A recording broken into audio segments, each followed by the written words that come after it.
Okay, so I've had a few questions regarding task management in Goodx and how I use it. So I'm just going to do a short video on tasks in Goodx. Just to give you some context, I basically use the tasks to run most of the admin. I try avoid having a second place for tasks to be put. If you have a task in email and on a sticky note, etc., you don't actually know where all your tasks are. So I've used the task management within Goodx to run all the tasks. So there's one source of truth, and we do all the task management through that. So let's just jump into that quickly.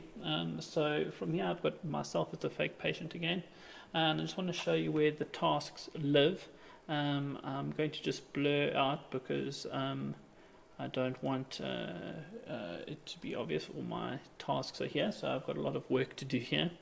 And just so you can see how it works, so you can see there's a little badge at the top to show your tasks, and then from left to right I've got a variety of tasks. I've got new doctor to check, waiting, checked, biometry to choose, lens chosen, needs heavy editing. These are things that I need to edit, auth, injections, etc. So, but you can create whatever columns you want here, and I can minimize these or I can open them up, and you can choose.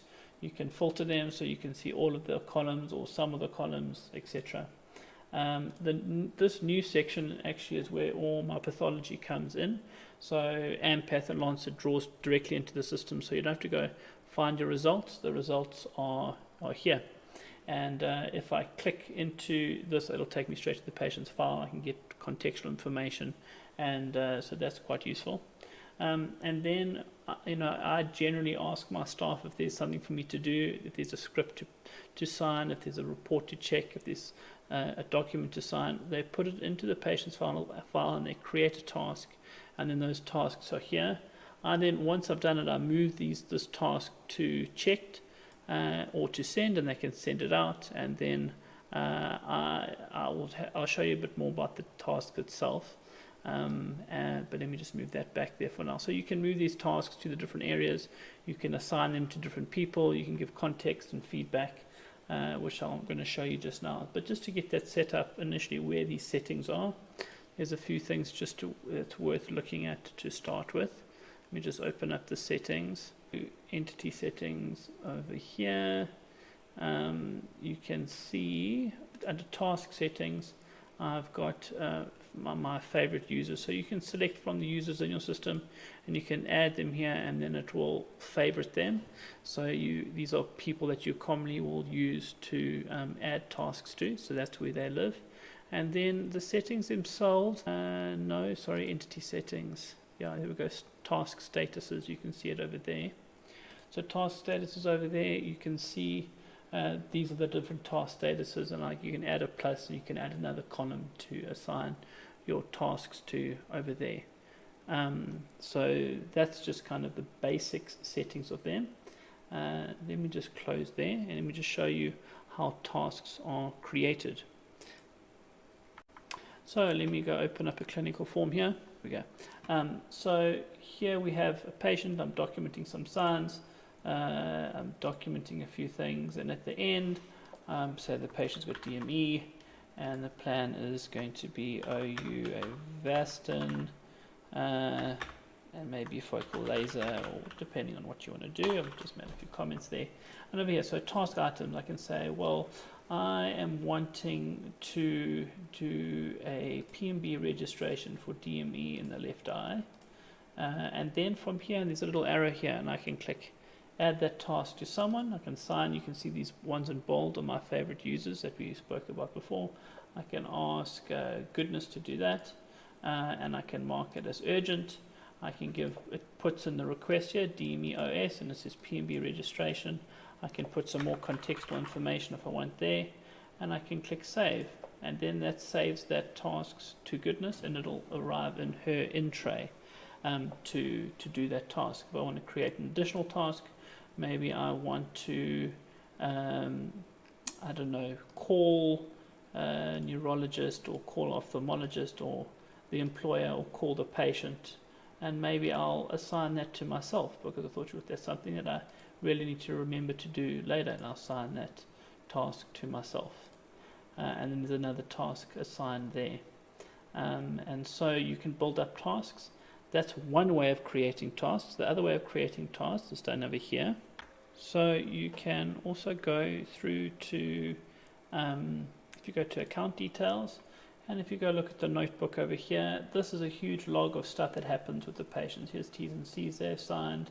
There's appointment reminder, texts, emails, and you can see at the top you can filter out thing. I'll deselect all, and I'll just look for task items, and you can see these are task items. And I can create a task item from here as well. Create a task item, write whatever I want. I can put it in the diary. I can suggest an email or the suggested things. I can give it a priority in the request, and I can create tasks over there as well. There's the title, that's the due date. Let's say it's due on Saturday the 4th, and a time. If you specifically want to pop a time in the diary, let's make it myself as the person to do that. There we go, there's my name, and I'm going to put it in my diary so that it jumps in my face.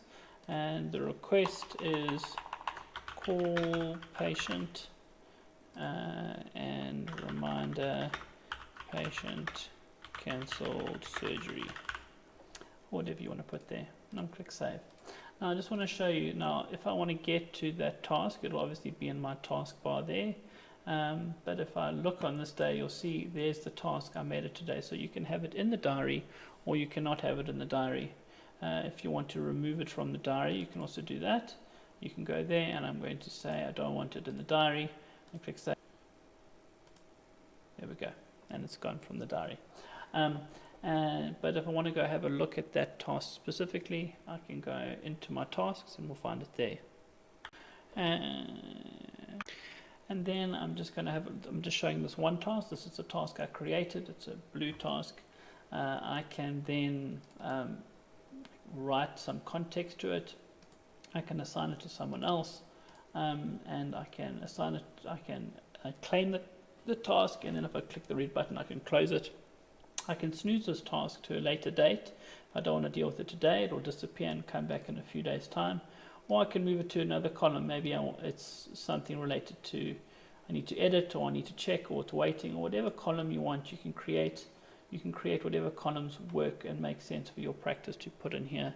And that's really powerful in terms of getting organizing your tasks and prioritizing them. And then you can filter by certain tasks. You don't want to see the red tasks, you only want to see blue tasks. If you take the blue task, it'll go away. So you can easily filter. You can filter by time if you want to do a date, but I don't want to look at all of those now. But it's a very powerful way of generating tasks and contexts, especially if you're using the iEval form, which allows you to create, let me open the iEval form here, and you use this task menu, because as you build this out, here's a contact lens trial for monovision, OD distance Onia, and then I can quickly create that task for our optometrist. Where's Alicia's name? I haven't added hers. Oh, there she is. And then I'm not going to do that. She's going to get that task, and she's going to make me monovision contact lenses. But you can build up a variety of tasks through this menu just by adding a new column, and it remembers it, and so you can build up your tasks and quickly add them on. So that's just basics how tasks work. They're very powerful, and they've really made us very efficient.